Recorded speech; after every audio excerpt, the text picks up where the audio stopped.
Bonjour à tous. Aujourd'hui, nous allons poursuivre notre vidéo avec la saisie des notes dans notre logiciel Brain2School. Pour ne pas faire une très longue vidéo, nous avons divisé cette vidéo en deux parties, dont la première va concerner les compositions d'une année ou d'une division. Bien, pour en savoir plus là-dessus, une année scolaire, telle que vous pouvez le voir, est divisée en trimestres ou en semestres. On dit soit année scolaire ou année académique, est divisée en trimestres ou en semestres, ou toute autre division que vous pouvez déterminer. Et dans chaque division, c'est-à-dire trimestre ou semestre, nous avons soit des séquences, soit des devoirs, soit des compositions ou des évaluations. Donc, et ceci pour chaque trimestre. Si nous prenons donc un exemple, nous avons l'année 2021-2022 qui a 3 divisions, c'est-à-dire 3 trimestres. Et chaque trimestre a 2 séquences, c'est-à-dire 2 compositions ou 2 évaluations. Cela dépend du nom que vous voulez donner à cela. Donc maintenant, chaque séquence, et c'est dans chaque séquence que seront enregistrées les notes. Parce que lorsque les élèves vont composer, ils vont faire des évaluations. Les évaluations, à chaque évaluation, pour chaque matière, chaque élève aura une note. Et c'est cela que nous appelons ici séquence. D'aucuns peuvent l'appeler devoir surveillé, d'autres peuvent l'appeler évaluation ou composition. Mais tout ceci entre dans une même division ou un même trimestre pour une année. Donc, lorsqu'on a la note du devoir, la somme des notes du devoir va nous donner la note du trimestre. La somme des notes des trimestres va nous donner la note de l'année. Donc, nous allons voir tout ça plus tard quand nous allons entrer dans la deuxième partie. Donc, voilà, présenter les compositions. Donc, ce que nous voulons faire maintenant, c'est de créer déjà, parce que nous avons déjà créé dans les paramètres les années scolaires. Nous avons dans notre logiciel Brain2School créé déjà les divisions, c'est-à-dire les trimestres ou les semestres. Maintenant, nous voulons ajouter la partie pour créer les différentes compositions de l'année dans notre logiciel Brain2School. Donc, c'est ce que nous voulons faire et nous allons donc retourner sur WinDev pour cela. De retour sur WinDev, nous allons faire quelques petites améliorations dans notre module examen. Donc ici, voilà toutes les options de menu du module examen. Et nous allons supprimer l'option composition de l'année. Donc cette option-ci sera supprimée dans ce module. Nous allons donc réindexer tous les autres menus. Voilà. Donc cette option composition de l'année, nous allons l'ajouter plutôt ici au niveau des paramètres. Ici, nous l'avons ajouté ici. Donc voici ça. C'est ici que nous l'avons ajouté pour être dans la même logique que lorsque on est dans les années scolaires, on vient dans les divisions, on finit, on vient maintenant dans les compositions. Et voilà son index 14 ici. Donc, si nous allons au plan 14 dans notre fenêtre paramètres à laquelle nous avons ajouté les compositions de l'année, voici donc comment cela se présente. Vous voyez ici 14. Voilà notre fenêtre paramètres au plan 14. C'est là-bas que nous avons placé donc les différentes séquences ou compositions qui doivent être ajoutées. Donc là, je vais donc présenter ce plan. Nous avons placé 2 combos une combo année scolaire et une combo division, un champ de saisie, de saisie que nous avons appelé composition, abréviation, désignation, date de début et date de fin. Et ici, nous avons coché un interrupteur. Donc voilà pour tous les différents champs que nous avons placés dans notre plan. À côté de ça, ici en dessous, nous avons placé un tableau, une table hiérarchique. Une table hiérarchique, ce n'est pas une table simple, c'est une table hiérarchique que vous pouvez avoir ici. Voici ça, la table hiérarchique. Donc dans cette partie, nous allons également voir comment remplir une table hiérarchique différemment d'une table simple. Parce que la table hiérarchique a quelque chose de particulier. Vous voyez, à cette hiérarchisation que la table simple ne donne pas forcément. Donc, maintenant, en ce qui concerne la table, nous allons entrer dans la description de la table. Ok, voilà la description de la table. Donc, nous avons une première colonne libellée, qui est un test, une colonne abréviation, qui est du test, une colonne désignation du test, une colonne date de début, c'est une date, date de fin, c'est une date, une colonne activée qui est un interrupteur, un ID trimestre et un ID séquence qui sont tous les deux en invisible. Ici, nous avons donc les identifiants du trimestre et de la séquence. Bref, voilà pour toutes les colonnes de notre table hiérarchique que nous avons appelée table H séquence. Maintenant, quand nous entrons dans la description de la table proprement dite,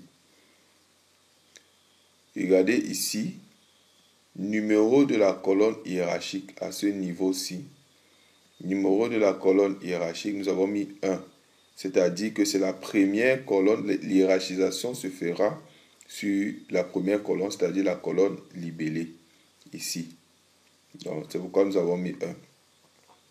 Autre chose aussi que nous avons fait, ici, au niveau des détails, image de dossier, nous avons mis largeur 0. Nous ne voulons pas que un dossier apparaisse. Voilà. Donc, parce que si vous mettez 1, il y aura un dossier qui va apparaître sur la table hiérarchique lorsque vous allez faire la hiérarchisation. Donc, voilà pour toutes les modifs que nous avons fait dans notre table. Bien, nous allons poursuivre maintenant avec les modifications que nous avons apportées au niveau de la base de données.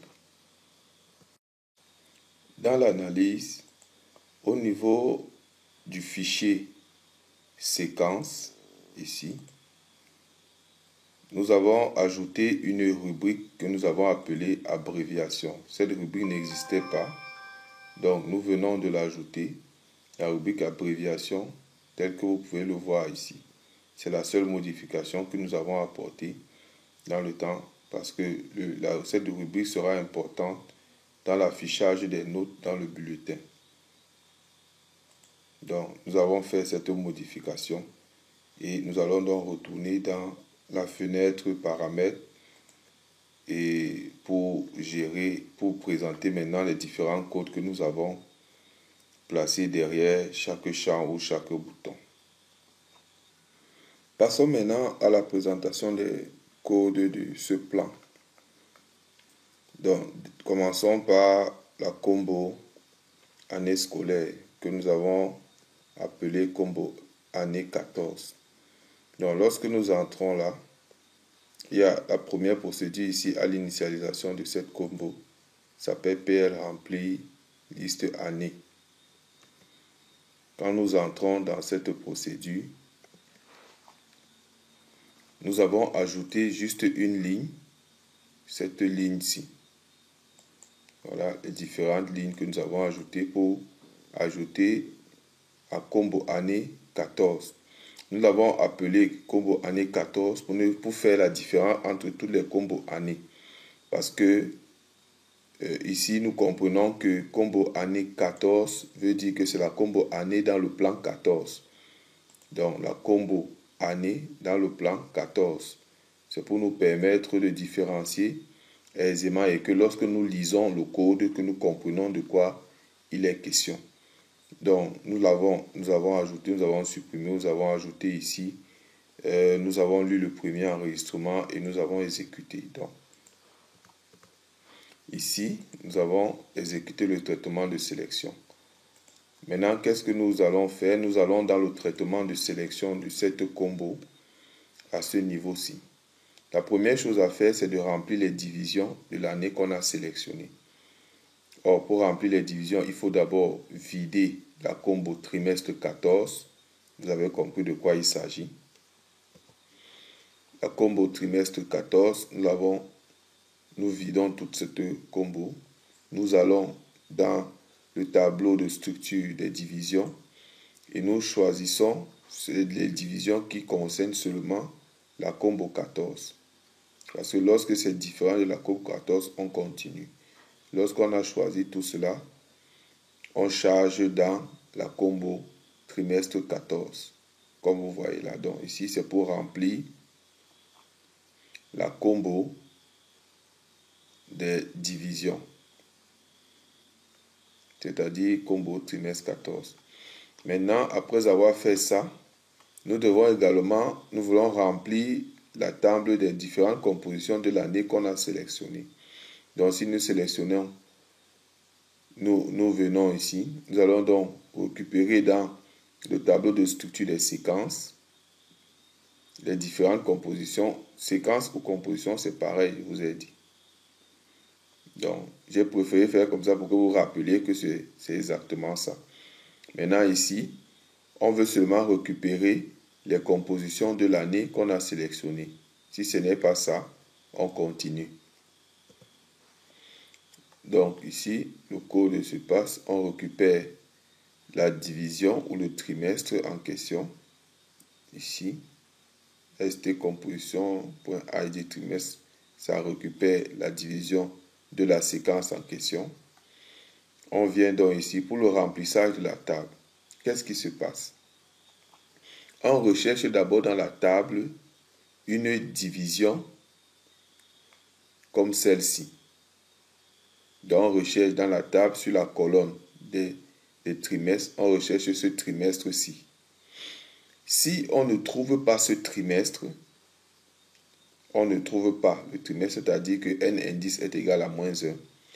On ajoute le premier ajout-ci, toute cette première partie, c'est pour ajouter seulement le trimestre. Seulement le trimestre. C'est pourquoi j'ai dit table ajoute ligne. Ici, je récupère donc l'indice de l'ajout et je remplis. Je lui dis que la police doit être gras. Parce que la police de toute la ligne, je mets ça gras. Maintenant, je récupère donc la division-ci que je vais venir remplir. Je dis donc l'abréviation, ce sera ça. On active si c'est activé. La date de début, c'est ça. La date de fin, c'est ça. Ça, c'est la division. Ça concerne seulement la division. Ça ne concerne pas encore la séquence. C'est ça. ID séquence, c'est 0. Libellé. Voilà. On met le libellé ici. Voilà comment cela va s'écrire. Libellé, chaîne construite, ST libellé, ainsi de suite. C'est bon. Directement, quand il a fini de mettre la ligne de la division ou du trimestre, il poursuit maintenant, il va ajouter le fils de celui-ci. Or, son fils, c'est une séquence. Parce que on a d'abord placé la première ligne, c'est la division. Et en dessous de cette division, il y a une séquence. S'il y a une séquence, il va ajouter cette séquence-là. Donc, c'est pourquoi ici, il va donc dire table ajoute fils. Il donne l'indice de la division en question. Donc, il donne l'indice de la division. Et quand il ajoute, il récupère la ligne de l'ajout. Il remplit maintenant la composition proprement dite, telle que vous voyez ici. L'abréviation ici, c'est la composition. Ici, c'est la division. Il ne faut pas confondre les deux. On a d'abord rempli la division. Maintenant, ici, on remplit la composition. Voilà. Donc, il remplit toute la composition ici. Maintenant, on revient. Si notre indice ici est différent de -1, c'est-à-dire qu'on trouve une ligne de division ou de composition avec cet identifiant-ci, alors qu'est-ce qu'il fait? Il saute tout ceci, il tombe ici. Puisqu'on a déjà récupéré cet indice, il va donc dire ici que table ajoute sur en dessous de la division qu'on a trouvée, en dessous de cette division, ajoute-lui un fils ici. Voici l'indice, ajoute-lui un fils, il ajoute dans le fils. Donc voilà comment cela va se faire. Ici, cette procédure-ci remplit la table H séquence que voici ici. Lorsque on va sélectionner donc l'année ici, cette année, après la sélection, on aura ici la liste des différentes divisions de cette année-là. Et en même temps, on aura ici la liste des différentes compositions ou séquences de l'année qu'on a sélectionnée. OK. Maintenant, tous les autres choses, il n'y a pas de code partout là. On va aller donc dans le code du bouton enregistrer. Quand nous entrons dans le code du bouton enregistrer, nous allons aller au plan 14. Et ici, nous avons la procédure PL enregistre séquence. Voilà, nous avons la contrainte d'enregistrement. Vous connaissez déjà ça. Je ne peux pas m'arrêter là. Maintenant ici, je définis un NID séquence que voici. Voilà, comme tous nos champs qui sont dans la fenêtre 14, tous nos champs sont liés à la table séquence. Comme tous les champs sont liés, je peux donc faire HLI recherche premier de site ID séquence. Si H trouve, alors c'est bon, il fait ceci. S'il ne trouve pas, il dit écran vers fichier, il fait ça. S'il trouve, il fait ça. S'il ne trouve pas, il ajoute une nouvelle ligne. Et quand il ajoute la nouvelle ligne, il récupère ici l'identifiant de cette nouvelle ligne. C'est plutôt l'identifiant de ID séquence, comme ça. Voilà. C'est-à-dire l'identifiant de la séquence qu'on vient d'ajouter. Lorsqu'il récupère ça, il vient ici. Ici, c'est 14. Voilà. Si ce geste fait du copier-coller, hein, donc, si l'interrupteur est vrai, c'est-à-dire qu'on a activé le trimestre, il va donc venir ici pour toute séquence. Il active. Ici, si c'est égal, il n'active pas et il modifie. Lorsque c'est bon, et il vient ici, il recharge le tableau des séquences et il exécute le traitement de la combo 14 pour qu'on remplisse encore la table. Il vide tout ici. Voilà. Voilà pour notre code. Je crois que c'est assez aisé pour vous de comprendre tout ça. Maintenant, nous allons tester notre fenêtre. Lorsque notre fenêtre s'ouvre, nous sommes ici. On va dans les paramètres généraux et on va dans composition de l'année. Donc voilà. J'avais déjà ajouté certaines compositions. Voilà comment cela se présente. Voilà. Vous voyez, c'est cet avantage qu'offre la table hiérarchique qu'on ne peut pas avoir avec une table simple. Cette manière de présenter. Si je choisis par exemple 2020-2021, vous voyez, il n'y a rien ici, même s'il y a les trimestres. Maintenant, je prends ceci, charge. Regardez un peu, si je reviens ici, je lui dis que je vais faire je vais ajouter par exemple une nouvelle information, devoir 1. Je vais DS 1 et je vais devoir surveiller.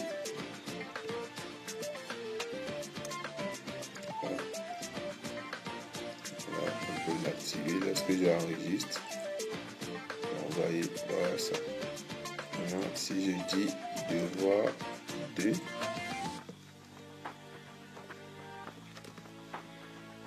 et ici je mets DS2, devoir surveiller 2. Je mets toujours ça dans le trimestre 1. Je valide.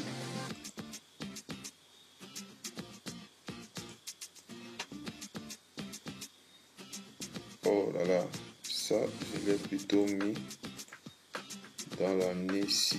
Oh, ce n'est pas bon. Donc je dois placer ça ici. Et ici. Okay. Voilà. C'est bon là maintenant. Si je reviens ici, il y a ça. Ok.